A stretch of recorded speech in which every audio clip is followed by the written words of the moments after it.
Welcome to the Unscripted Woman podcast, the show for women who are done living by the rules and ready to reinvent their lives from the inside out. If you're ready to design your next chapter on your own damn terms, you're in the right place. Let's get into it. Welcome to the Unscripted Woman podcast. My name is Kelly. I am your host, and today we are joined by Barbara Walsh. Barbara overcame breast cancer naturally, believe it or not. No surgery, no radiation, no chemotherapy. Afterwards, she became a board certified master health coach on a mission. Now, 10 years cancer free, congratulations. She helps women in midlife reset their metabolism so they can feel vibrant, energized, and confident today, while laying a strong foundation for lasting health and a reduced risk of breast cancer in the future. Thank you so much for joining me. This is going to be a really important conversation, I think, for people Thanks. to hear. Thanks for having me. I'm excited to be here. Yeah, of course, of course. So 10 years ago, how were you diagnosed with breast cancer? What happened? Well, let's see.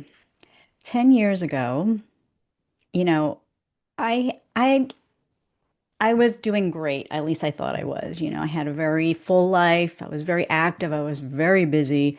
My husband and I were celebrating our 30th wedding anniversary, and we were very excited about what the future would hold. We have one son, and he was in high school, so we were starting to think about, he's going to go off to college, and well, I don't know about you, but my son, once he went off to college, he didn't want to come back. Not that he doesn't love us, he just was so excited with, being a grown up and, you know, seeing what, his future held for him. But at that time, he wasn't quite there yet, but we were thinking ahead and we're thinking, oh my God, what kind of great things are we going to do? Once we're empty nesters, we're going to travel, we're going to do this, we're going to do that. How great is it going to be?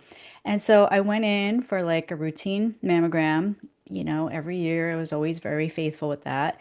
And honestly, the day I went in, it never really occurred to me that it would be different than any other day, any other time that I went. I figured I'd just go in, get my scan, leave, and that would be the end of it. And then this time was very different because this time they saw something, what they said was suspicious. And so then they told me, we really think you should go for a biopsy or a sonogram and then a biopsy, and then, we'll see what happens. And so, I was shocked, but I was compliant and I was like, okay, well, I guess I'll go, I'll figure it out. So I went in, did all the stuff, and then I got the news that no woman wants to hear. They're saying, I'm really sorry to tell you this, but you have breast cancer. And I was like completely thrown for a loop.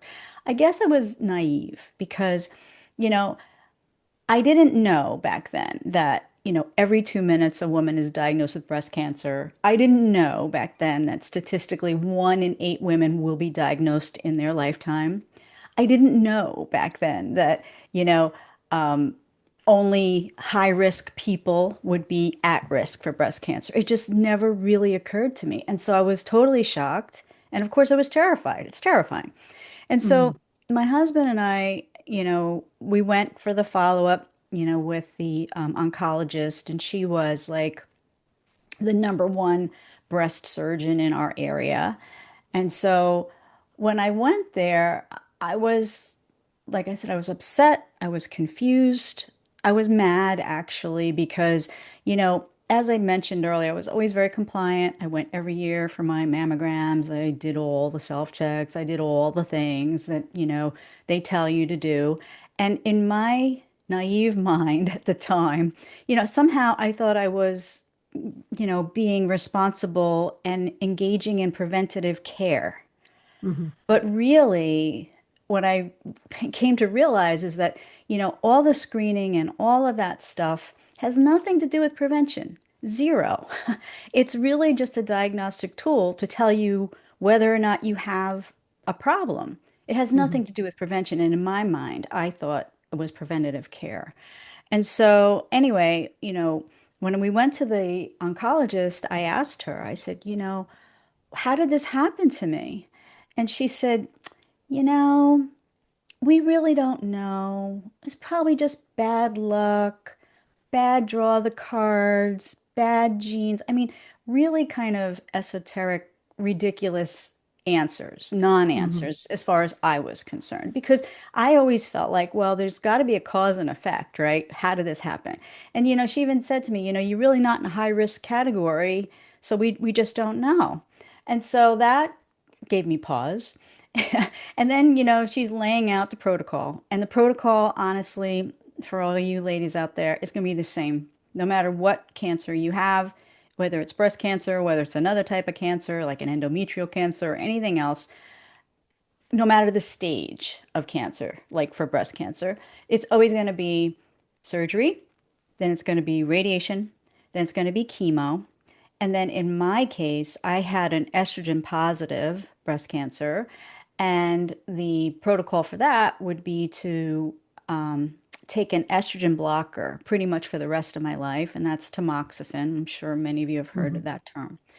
And so, my husband said, okay, well, if my wife does this, because I pretty much was my head spinning. I can't even articulate words. I'm just like sitting in this doctor's office, and I can't even believe I'm in this chair. I just couldn't believe I was there. I couldn't articulate anything. I'm thinking about what she's saying. I'm thinking about what happened. I'm thinking about why, future, all these things. And so my husband says to the doctor, well, if my wife does these things, will she be cured? And I got a very surprising answer. She said, well, there are no guarantees. We Hmm. will consider this to be a success if there's no recurrence within 5 years. Now, as she said that to me, that really sunk in, and I thought, 5 years. And then I started thinking back to that whole cause and effect thing. And I'm thinking to myself, first of all, almost everything she was telling me that I should do, what would be the responsible standard of care, causes other cancers. Like, I don't know if you realize this, but chemotherapy is a carcinogen, and that's well documented in scientific literature. It's not something that people are told outright, but it causes cancer. Radiation, we know, causes cancer. I mean, think about it. You go to the dentist, they want to take a little x-ray of your teeth, right? They load you up with the vest, the tech Hmm. runs out of the room in terror, and then outside they hit the button to zap you for like 2 seconds. So we're talking about 2 seconds, but in the case of breast cancer, you're talking about radiation exposure to your entire chest area. Now, I know they do say now it can be a little more targeted, but you know, under in my mind, I mean, and I've heard about this, I had heard about this before that, radiating, and I had it on the left side, that puts you at risk for heart damage because you're radiating your chest cavity. So I'm thinking Hmm. to myself, okay, so chemotherapy causes cancer. I know radiation causes cancer.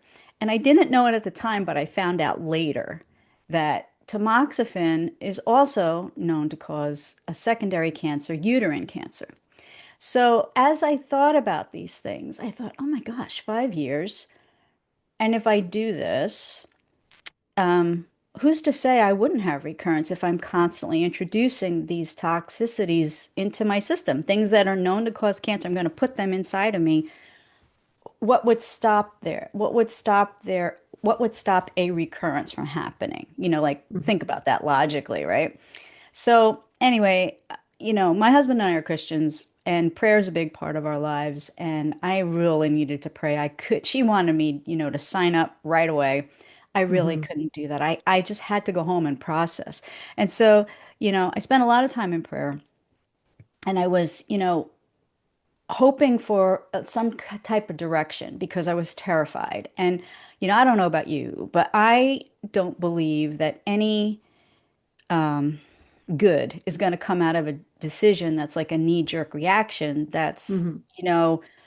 comes from something that you decide to do because you're afraid. You know what I mean? It's just Right. like you're not really thinking clearly to think about what the total impact of it is.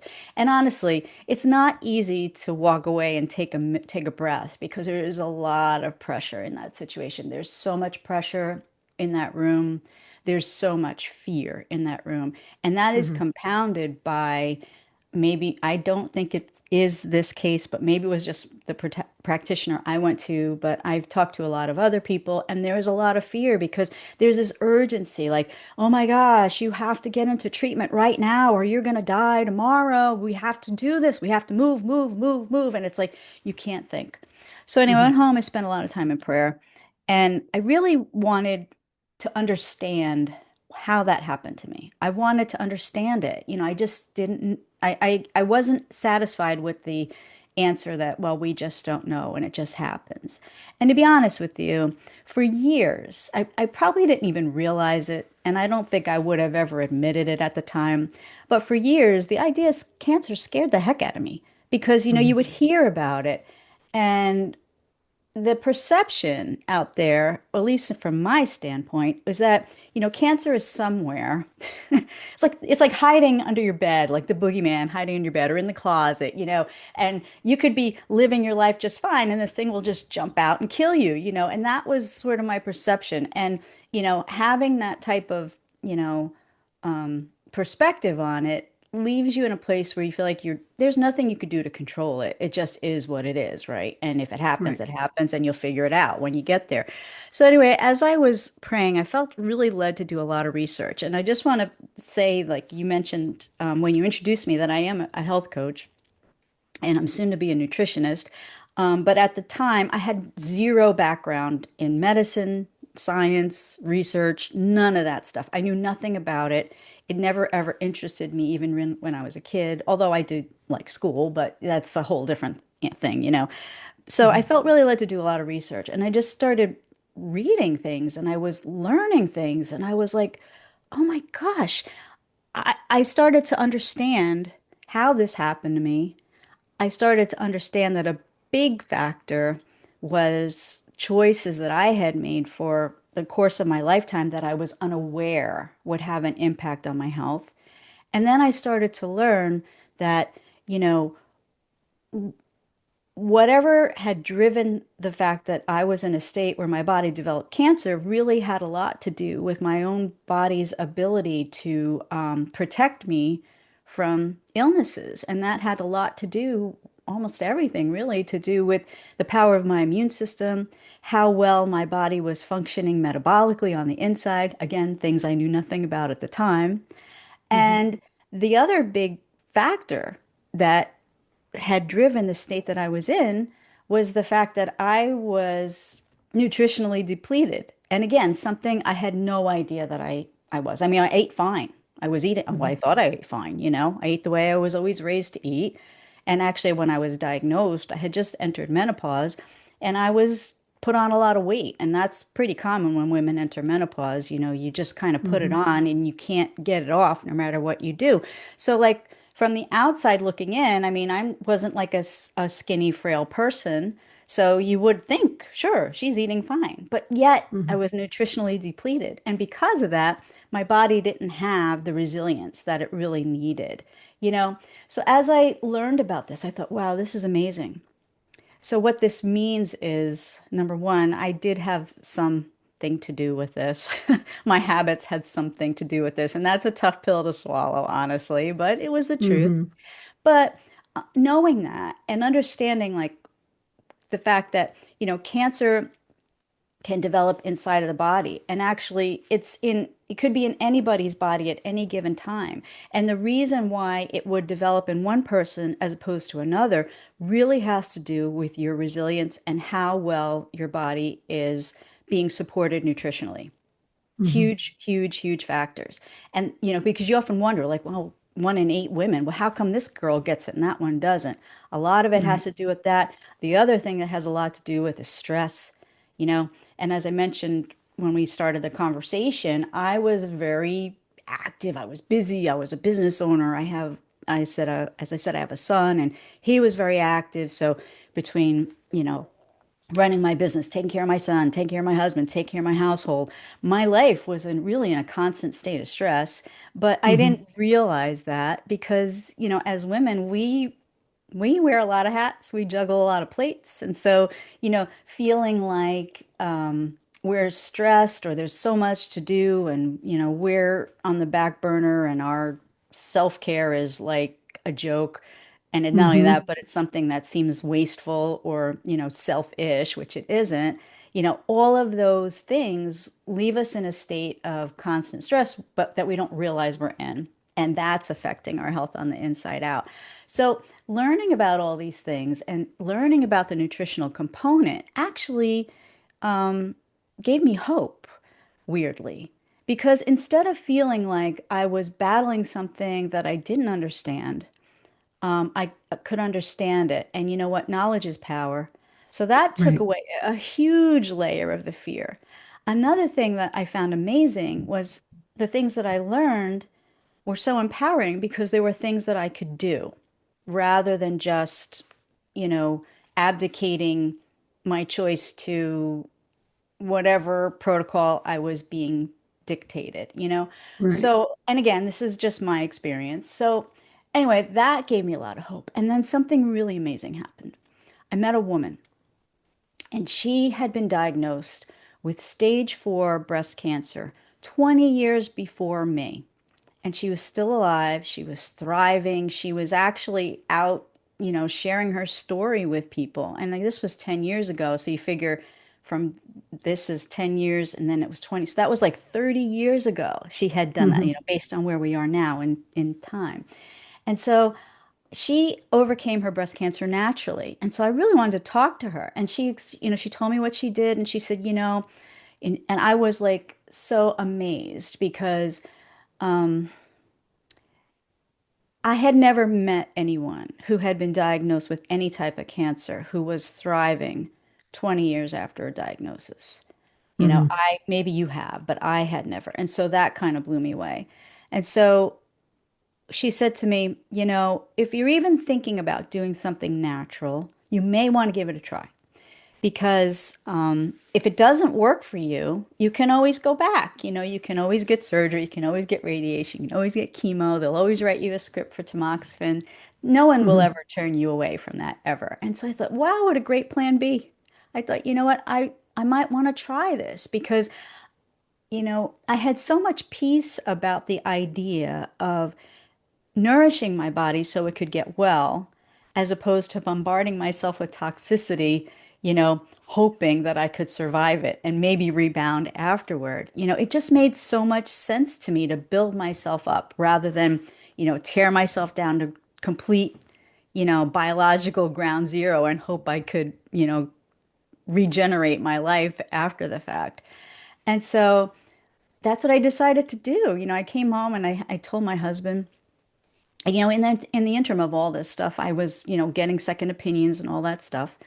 And so after I met this woman, I said to my husband, I was like, this is going to sound crazy, but I really feel like this is what I want to do. And I am so thankful that my husband's a really supportive guy. Like he didn't pressure me. And I think sometimes people, even if they're thinking they want to try something else, there's a lot of pressure from the family as well because everybody's afraid for you. Nobody wants to lose you. So people are Hmm. afraid. So they transfer their fear unknowingly onto you, and then you feel the pressure to make the decision. So he said to me, you know what? He said, whatever you want to do, I'm with you. Because really, when push comes to shove, you're the one who's going to endure whatever treatment that you decide to undergo. No matter how Right. nice your doctor is, no matter how nice the nurses are at the cancer center, nobody's going to be with you after they, put this stuff into your body and you go home. You're it, Right. right? Right. And so I guess weirdly, the other side of it is I started learning as I was learning more and more about, cancer risk, prognoses, what does life look like after cancer? I learned that this is another really interesting thing that kind of blew my mind. I learned that most cancers, most, not all, but a large majority of cancers are very slow growing. And Hmm. so it could take up to 10 years for cancer to grow in the body before it could even be picked up on one of those mammogram scans. Wow. Right? Right? Blew me That's away. insane.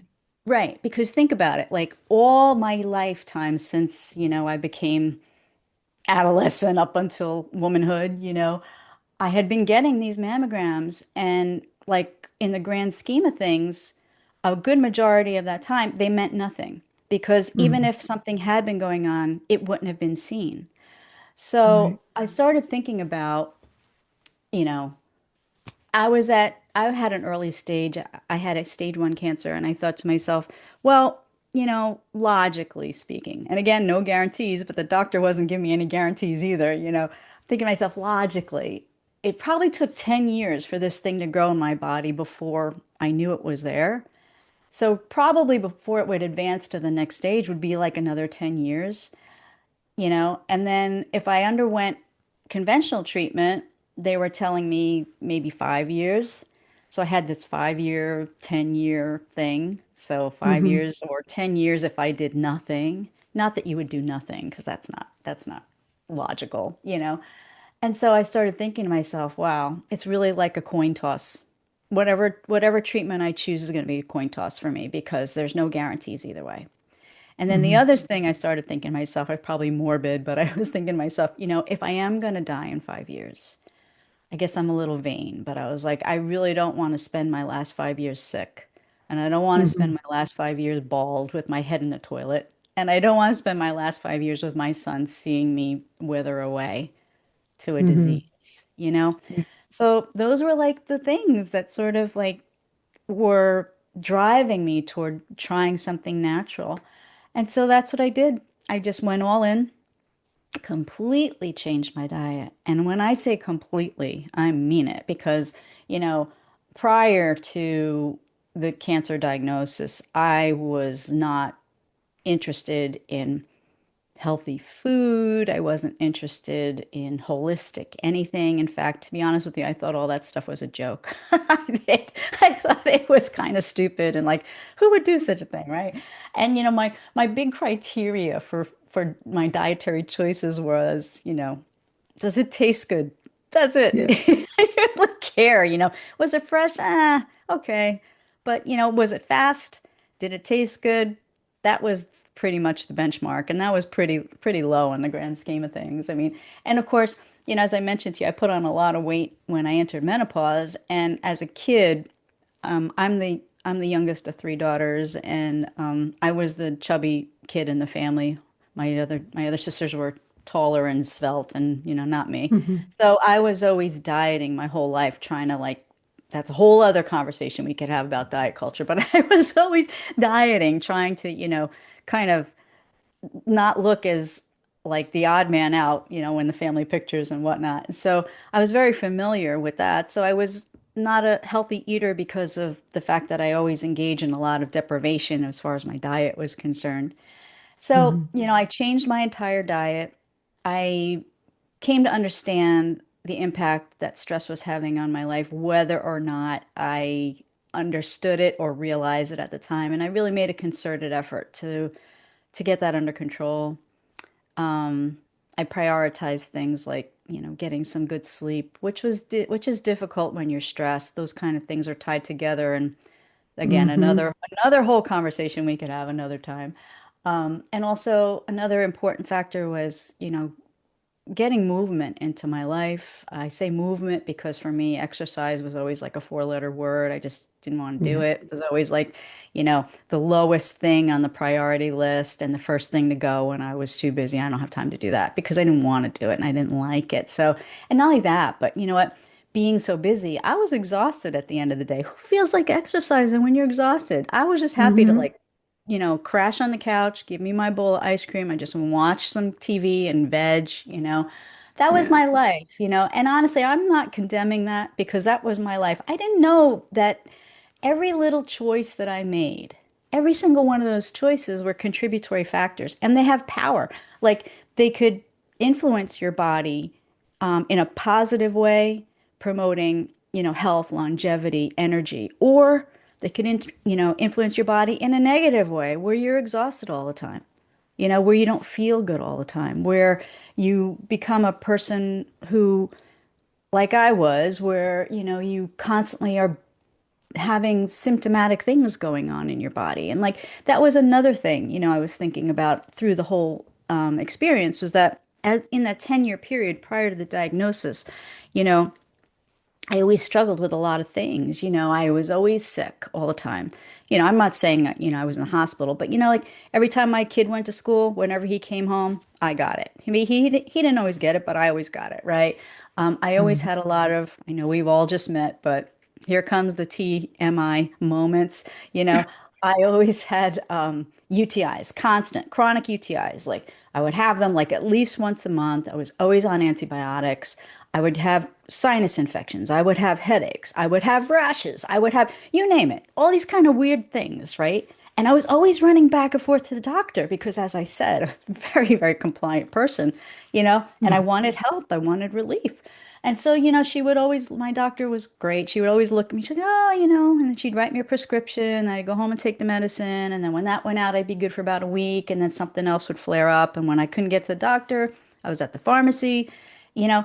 And I think what happens is in that state, you get a little, I got a little complacent. I got to the point where I just assumed that this was all part of getting older, right? I'm getting a little Mhm. older, things change, body breaks down, you know, and then you start thinking to yourself, everybody else is, maybe you don't know people like this, but everybody else around you is like complaining about a whole bunch of other things. And most of the people, they go to their doctors and there's no answer. Like, what is happening? And or unfortunately, sometimes women go to the doctor and they tell them their symptoms. The doctor like, gaslights them and they start thinking it's all in their head. And Yeah. so you get complacent and you just become accepting. And it's something you tolerate and you just figure that that's the inevitable thing.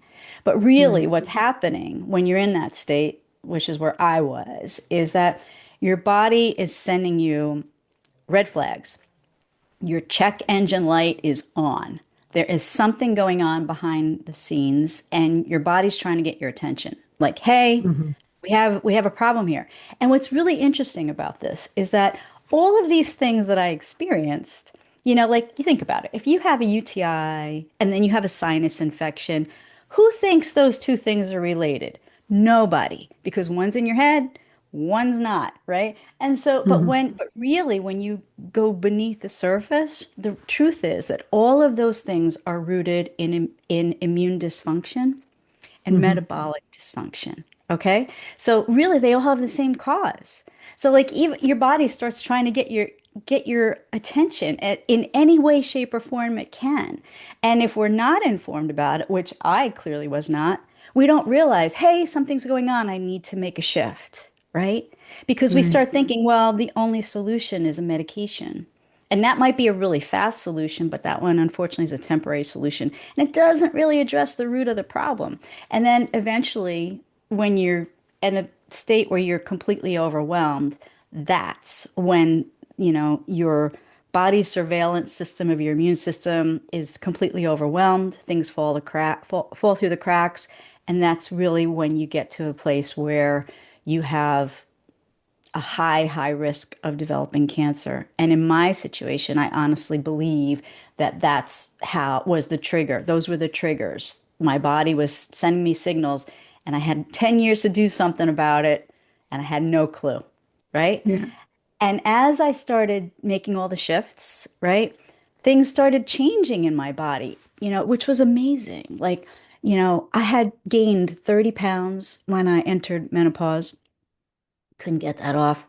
As I Mhm. changed my diet, I started doing a lot of detoxification protocols that were all kind of surrounded around foods and things like that, natural things that would support the body's own ability to detoxify. Um, I ended up, all that weight melted off, and I have not gained it back. I got Mhm. all my energy back that I forgot I even had. The exhaustion that I had lived with for so many years was kind of gone. My skin got better, my outlook got better. I just felt better. And people started, and that like I didn't tell people, like I didn't run around and say, "Hey, guess what? I was diagnosed Mhm. with breast cancer and I'm going to ignore my doctor's orders and do this really crazy thing." Like I didn't run around telling people, but people who knew me, they started seeing me and they noticed a change. They're like, "Wow, what are you doing? You look really good, you know. It's like, oh yeah, you know, I started doing some detoxing and changing my diet. Like, wow, well, you look really good, you know. And that, of course, is a great confidence booster. You know, people Yeah. notice, you feel a difference. But what was cool about that was it actually confirmed to me that by doing those things, I was affecting change in my body. Because if that, you know, you start doing that and you start noticing changes, it, again, cause and effect, it stands Hmm. to reason that that something good is happening. And because of that, I really believe that something was good was happening, like down in the cellular level of my body, which is where it needed to happen. So I went back for testing like 6 months after the initial diagnosis. And, you know, in the process, I had been changing the diet, detoxing. I did a lot of juicing. I used some herbal things. I used a lot of supplementation and things like that. I used some things that, you know, from Chinese medicine, Ayurvedic medicine, things like that, things that have been Hmm. around kind of like forever. And so when I went back for the testing, when they did the scans and stuff like that, they couldn't find the cancer anymore. And so they gave me the NED, which is what every cancer patient wants to hear, which is no evidence of disease. And Hmm. that's where I've been ever since. And, you know, honestly, I got to give, you know, God the glory and the credit for it because I never would have dreamed up a solution like that on my own. You know, I'm not that Yeah. smart, you know, but I really believe that, you know, his leading brought me there. And so I really have to give him the thanks and the glory for that. But Hmm. what's interesting is, you know, every time I did something that I had learned along the way, and I started noticing a change, and then coupling that with the fact that I got an all clear from the doctor, I started thinking to myself, why didn't I know any of this before? Why didn't I know this? Because I honestly do believe that if I had known it, I could have avoided cancer in the first place. Right. 10 years before, I could have taken some proactive steps to like get my body back in balance, boost my body's immune function, and I wouldn't have even been in that situation. And that, you know, coupled with the fact that, you know, people were asking me what I was doing, you know, it really kind of lit a fire in me. Like I really wanted to be able to try to just help people to know that they have options if they want them, but more than that, I will really want people to know that you don't have to wait until you Hmm. get to the point where you feel run down or broken down or God forbid the doctor hands you a diagnosis of some kind. You don't have to wait. And the other thing about it is you don't have to resign yourself to the fact that, you know, you have to live your life feeling drained without energy or without mobility. You know what I mean? There's Hmm. that's like a misconception that we have all bought into over the years. We just think, oh, well, that's what it is. That's what life is, right? But it Yeah. doesn't really have to be like that. Yeah. So yeah, so So, that's my story. More than a nutshell. um, so I want to get into what some of the things were that you implemented. Sure. But beforehand, a couple questions. So obviously, because you didn't have to worry about you weren't BRCA positive. So Yeah. it's not that it was a hereditary thing and it runs in your family and you had the BRCA gene and Well, the interesting thing about the BRCA gene is we all have the BRCA gene. Okay. No, Mhm. it's not that the BRCA gene is bad. It's when people might have a polymorphism with the Right. BRCA gene Yeah. that puts them at a higher susceptibility. But what's interesting to note is even if someone has a polymorphism, it's not inevitable that that BRCA gene is going to definitely lead to cancer because there's this whole area in science that has been developing and unfolding over the past 20 years about epigenetics. And what that basically means is that, you know, we have all these genes going on in all of our cells in our body all the time. Hmm. Environment that we have inside of our bodies will dictate whether or not those genes flip on or off. So that's number one. Having said that, I think it's important for women to know that less than 10% of all the cancers that are diagnosed have anything to do with polymorphisms and genetic predisposition.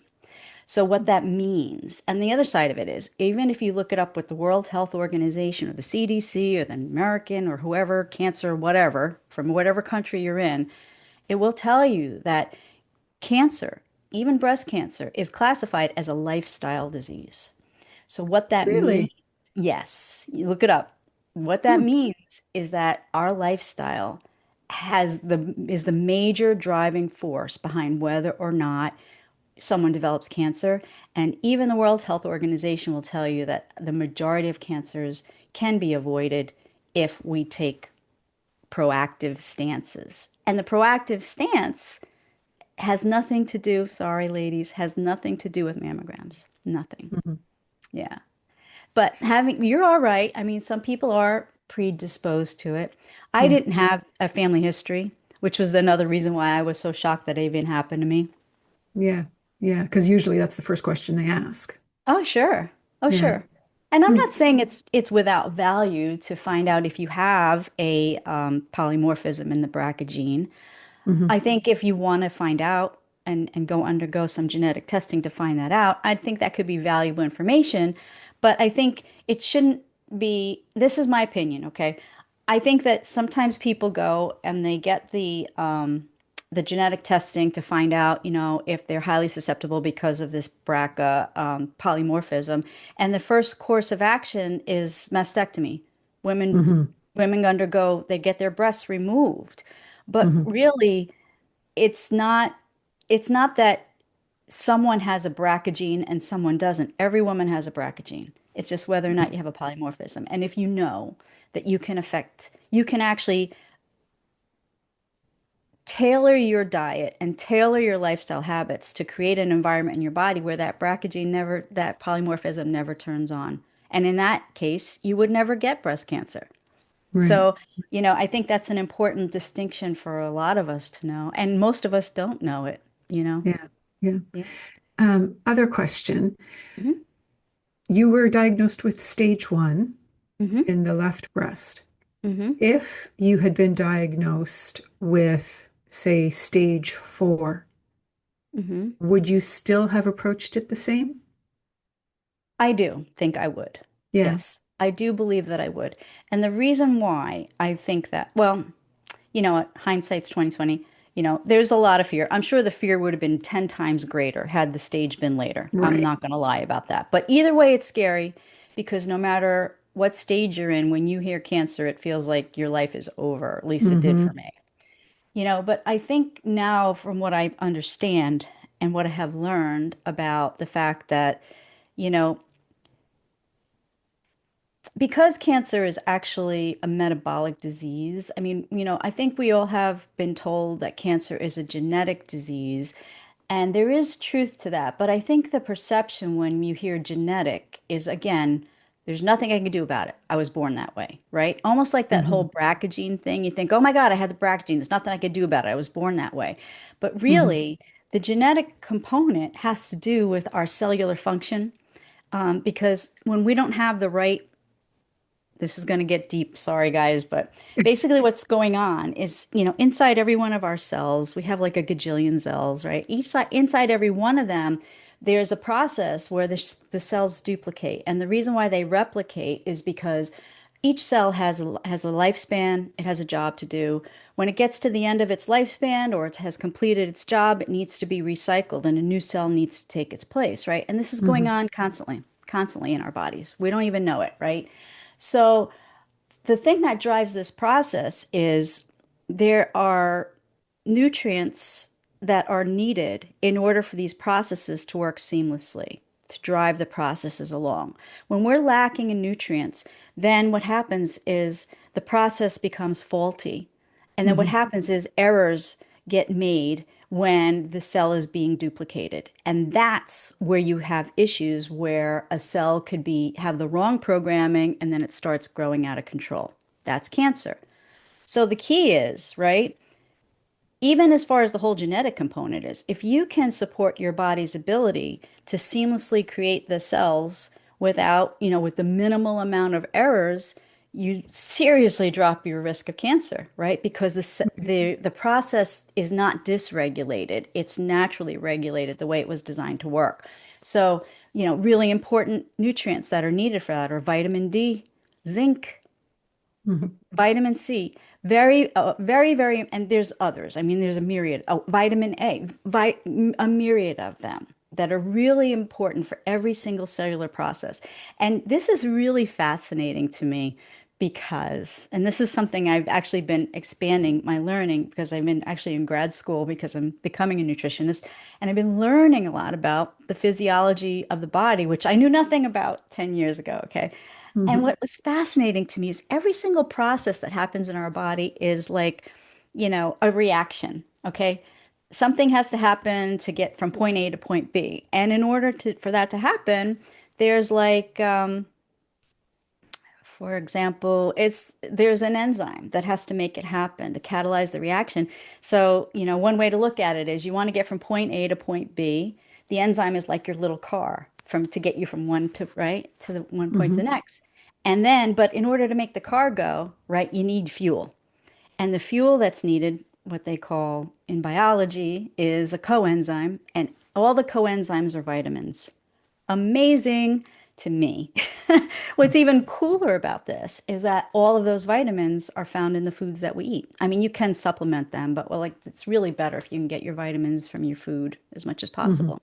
So the whole nutrient factor is really the key. And like when you start to understand it, and I know this is just a snippet, but like when you start to see the relationships, you can kind of get the sense of the fact that, wow, nutrition plays a big part in keeping us healthy or helping us to recover from illness if we Mhm. have the right amount of nutrients that our body needs to function correctly.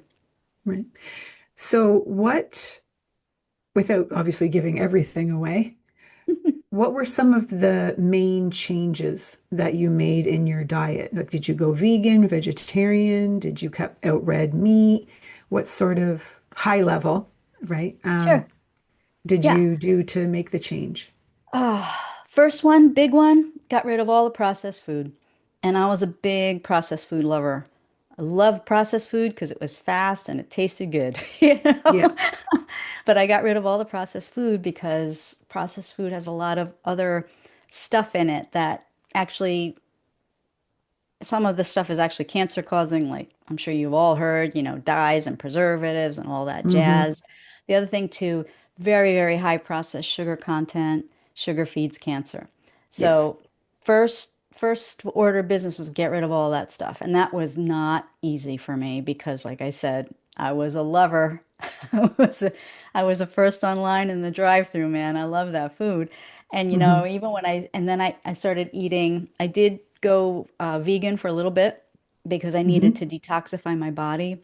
And part of the vegan thing has a lot to do with the fact that there's a lot of enzymes in raw food that your body can Hmm. really work with and that will support a lot of your body's functions. And another aspect of that has to do with, the fact that and this again is another whole podcast we could do, but about, the way that animal products are conventionally raised and what they feed Hmm. them. And then, the thing is, whatever animal, and I'm not opposed to eating meats because I do eat some meats now, but I'm very careful about they have to be, organic, they have to be free range, they have to be grass fed, stuff like that. But like when Hmm. they're not, they get fed a lot of, medications and stuff, and they give them really crappy food, and whatever is in that is what you're getting it. Right. It's not it becomes inherently part of the flesh, and when we eat it, it becomes part of us. And so that was my main driver behind it. So I got rid of that for quite a while. I did a lot of juicing, and the reason why I did juicing was because I really wanted to be able to nourish my body quickly, because Hmm. by the food being, I guess, pre-broken down when I was drinking it, it could, be absorbed a lot quicker. It didn't have to go through a breakdown process. The other thing about the Hmm. juicing was that it also helped a lot of detoxification I was concentrating on. And the other thing too was by juicing, I could actually help to reset my immune function because I was kind of cleaning out my gut. I was Hmm. helping to rebalance my gut microbiome. And again, another whole podcast episode. You probably know this, like 80% of your immune system is in your gut. So that was Right. really important function for me. I And the wanted to whole still biome's live. just shot from all the antibiotics that you were on. Totally. Totally. For years, I was on antibiotics for at least 10 years straight. That's Yeah. ridiculous. Yeah. But I had no microbiome. You're absolutely Yeah. right. So that was a big part of it. Drinking lots of fresh filtered water. Very, very Hmm. important. Yeah. And those are pretty much those were like the basics that I went through. And concentrating too on foods that are known. And if you look them up in scientific literature, there are certain foods that are known to actually, kill cancer cells in your body. Things like fresh Hmm. broccoli, cruciferous vegetables like cabbage, Brussels sprouts, stuff like that. And as much raw food as I could, was the better for me in the beginning, for sure. Yeah, that's Right. what I did. And Now, was it easy? No, no. no, no, When it's be upfront, not. not easy. And I remember saying to my husband one time, I was like doing this, and I didn't inflict this on my family. I didn't say, okay, guys, I'm doing this and you all have to do it too. I didn't do that. I was doing my thing. They Hmm. supported me. Okay. And so one day I said to my husband, I just don't know if I can do this. This is too hard. This is too hard. And he said to me, you know what? Don't think about that. You do it one day at a time and you just Hmm. take it as you go. And then I would convince myself. I'd say, this is really hard. And I would say to myself, you know what, though? Even though I'm doing this, it's not like I'm doing some kind of experimental drug that hasn't even been tested or unproven, right? Hmm. And it's never going to hurt me in the long run to eat more broccoli. It just isn't. True. So, Yeah. Now, I had years ago, I had gone vegetarian for, oh gosh, 4 years, I think. hmm But I found, and I mean, I probably wasn't doing it properly because I know there is very specific ways that you have to do food combinations and such. hmm But I found I really wasn't getting the protein that I hmm needed. hmm Um, did you find that that was a bit of a learning curve? Because it's a way, like you, certain grains and beans and th lentils and stuff, the way they're combined, um, To be translates into honest, the protein that you're receiving. yeah, it's true. That is important. Those are very important factors. And you do have to take a broader approach when you decide to go vegetarian or vegan because you do want to make sure that you're getting a lot of protein.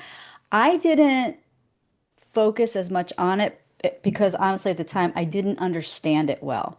I did Mm, focus on making sure I was eating whenever I felt hungry because I was eating differently. Like prior to, I didn't eat well and I would skip meals a lot like that. So I would always eat well. Interestingly, though, I was eating a lot of broccoli, I was eating a lot of spinach. Those are actually plant foods that actually have a lot of protein in them in the mhm, grand scheme of things. So that was good. I was also doing things like a flaxseed mhm. meal, also very high protein. I was doing stuff like that and also I Different did parts. Yeah. legumes and beans. The only thing I didn't do was soy. Hmm. I know soy is considered a complete protein, which is why it's a staple usually in most vegan diets. I personally didn't do soy because soy is a little controversial as far as estrogen receptive cancers. So I Yeah. personally didn't do soy. So, but you're right, it's a balancing act. And it's really smart to understand that too, because you want to make sure you have enough protein and you're getting all your nutrients. So that's why the Right. variety of foods makes such a difference. Yeah, Especially if you're of the age where you're going into menopause or in menopause, because definitely. you're losing muscle so quickly if you don't. I mean, it's Yeah, ridiculous how much protein you have to eat just to maintain the status quo at this age. very true. It's very Yeah. true. Yeah. Me Yep. and my protein shakes. Yeah, well, On I them did. so I did much. those too. I did those too. I still do. I still do that Yeah. to this day. Hmm. Because I do try to keep my balance. From my perspective, my plate is probably 85% is going to be, vegetables or fruit or something along this green, Hmm. organic grains, and then the animal proteins are on the lower side. Fish as a protein for me is probably one of the, I would prioritize that over a meat. And then I do Hmm. eggs. I do eggs too. I find that they were always a good source of protein for me. Yeah, Yeah. yeah, absolutely. Wow. Hmm. And exercise. So you started Hmm. moving, could not exercise because it's a four-letter word. Yes, I You know. started moving your body. I did. And what kind of movement did you start practicing? One of the things that is important when you are promoting your body's immune function is your lymphatic flow. And something I really didn't understand prior to. But your lymphatics are actually part of your immune system. And so their job is to, they have like they're all over, and Hmm. the job of the lymphatics is to filter out the stuff that shouldn't be in your body or bad cells or, toxins or, bacteria, virus, stuff like that. And so the Hmm. way the lymphatics work is you have a fluid called the lymph and it crawls through your body. It's like a molasses. Think of it like that. It goes really slow through the body. And so really when I was my goal was overcoming cancer or getting my body to remove whatever was offending that shouldn't be there. I wanted to promote that flow because I wanted to get as much of that out of my body as quickly as possible. Hmm. So anyway, I one of the major types of exercise that helps to promote lymphatic flow happens to be rebounding or jumping on a trampoline. So I started with that. Okay. I did a lot of jumping on my. I went on Facebook Marketplace. Got You're myself a doing it really awesome. good price. It is. Got myself this trampoline that I didn't have to spend a fortune for because someone else, I guess, used it for a little while. Like, I can't be bothered. So I went and I Yeah. got this trampoline and I did that. I started with just a few minutes every day and then I worked my way up because I wanted to be able to get that moving. That's the thing about lymphatics. There's no pump. It's not like your blood where your heart pumps your blood. There's no pump for the lymphatics. It's just this Hmm. slow moving thing. So I wanted to get that moving, and jumping gets that moving. And the good thing about the trampoline is it's not bad really on your joints because you have a lot of give. Right. So I started doing that, and when I didn't do that, I did walking. Walking is good if you don't want a trampoline. Swing your arms. That's the key though, because you want to get your you want to get your lymph moving by moving your arms up and down, getting your body moving up and down, so it kind of Mm-hmm. fights gravity and it gets that stuff moving. So I started with that.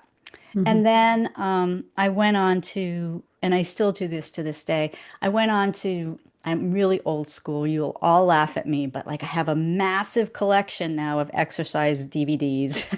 And I Oh, do jeez. different ones every day. I do Yeah. like free weights, all these different ones. And it keeps my interest, and I personally find it fun. I didn't used to think it was fun. I used to really hate it, but now I really enjoy it. And, all those times when I really didn't feel like doing it, I kept reminding myself of something I learned was that when we exercise and we're improving that lymphatic flow, we're also improving our cardiovascular function. All of our immune fighters are white blood cells, right? And Mhm. how do they move around your body? Through your blood. So by getting that flow up, you're actually promoting your body's ability to fight off illnesses and to Mhm. recover from it supports your immune function. So that's what I would remind myself. Like, okay, get up, not, even though you do get other benefits because, it helps improve your muscle tone, it does improve, help you with joints, it helps you with your balance, like all things that are important, like even as we all get older. But it Mhm. also, I would remind myself, if I do this, I'm going to be promoting my immune function. And that's very important for me even today because my Mhm. goal is always avoiding recurrence, right? So Right. I want to keep myself in the space where my body is inhospitable to cancer on every front. Yeah. Nice. Very nice. Wow. So much information. I know it's too much. So, for women who have questions or want to reach out, I'm going to obviously have all of your contact information in the show notes, but lots of people don't like to read them. So, where can they reach you? Sure. Well, you can find me. I'm on Facebook at Good Nature Wellness. That's the name of my business, my health coaching business. You can also find me on Instagram at good_nature_wellness or on my website, www.goodnaturewellness. You can also, I have actually a great resource if your listeners are interested. It's something I put together based on my experience. It's called Five Things I Wish I Had Known Before I Was Diagnosed with Breast Cancer. And I share a little more about my story. I also share um, practical things, that you could start doing every day that would seriously lower your risk, also help to start promoting better immune function in your body. So if you want to grab that, you can get on my website, www.goodnaturewellness.com/5thingsfreebie. Or you can, email me, healthcoachingwithbarbara@gmail.com. Perfect. All of those links are going to be in the show notes. So for everyone that's listening or watching, they're there. If you want them, you don't even have to remember, just click on them. They should be hyperlinked, hopefully. So, anyways, I want to thank you for taking the time to share your story today. And I think it's always good to have options, because some people they want to go right into the medical, and that's fine. That's your choice. Absolutely go for it. Others maybe want to try something different.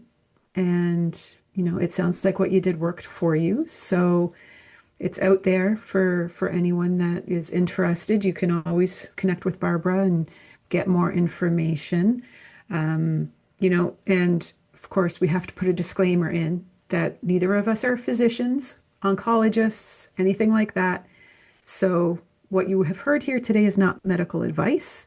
It is simply Barbara sharing her story and what worked for her. So if you want more information, you can reach out to her directly. So I thank everyone for joining us. If you're watching this on YouTube, please hit the notification bell, hit the like button, leave the subscribe, leave a comment, all the things that help the algorithm. And if you're listening to this on the streaming platforms, if you're on Apple, Spotify, all the other ones, then again, please give us a like. And we will see everybody next time. And Barbara, thank you again for joining me. Thank you so much. Everybody have a great day.